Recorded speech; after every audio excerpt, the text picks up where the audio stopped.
As we come on the air tonight, Georgia lawmakers have officially finished deciding on bills for crossover day. Within the past hour, both the House and Senate adjourned. So bills that didn't pass out of either chamber will not get a vote for the rest of this session. Maggie Fitzgerald was here all night tracking the bills and the status of them. She's in studio right now with an update. Frank and Lori, it was down to the wire for lawmakers to make their final votes, but of course, as you just mentioned, both the Senate and the House have adjourned for tonight. So that means any proposed laws that haven't moved from one chamber to the other are considered dead.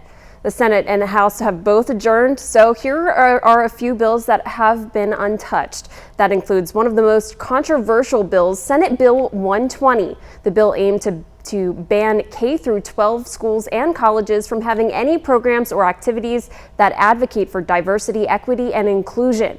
Senate Bill 165 is also dead. That bill aimed to keep Georgia youth offline. It would have banned children from under 14 from using social media and granted parents the right to request account termination for their children. And now moving on to the House. House Bill 1 is no more as well. The Pediatric Health Safe Storage Act. This would have required gun owners to securely store firearms away from children. And that also includes House Bill 686, also dead. It would have legalized sports betting and gambling. And in previous years, efforts to legalize sports betting have passed the Senate before failing at the House. And of course, this might have been the only time where the House could have voted first on sports betting.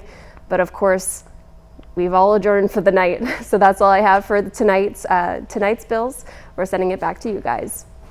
Thanks a lot, Maggie. We also have updates tonight on bills sponsored by Central Georgia lawmakers. Senate Bill 50, sponsored by Megan Senator David Lucas, is dead.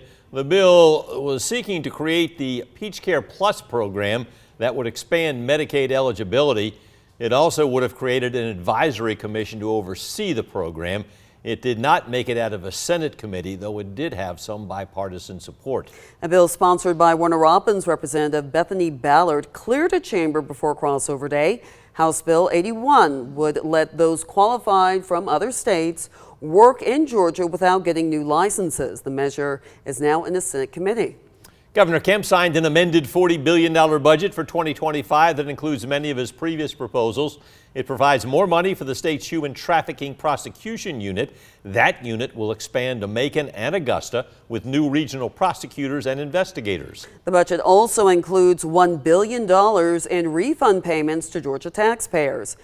If we break that down, it looks like this. $250 would go to a single tax filer, $375 to the head of the household, and $500 for married couples filing jointly. And the budget will pay for more than $800 million in expenses related to Hurricane Helene, plus more than $400 million to improve the state's prison system.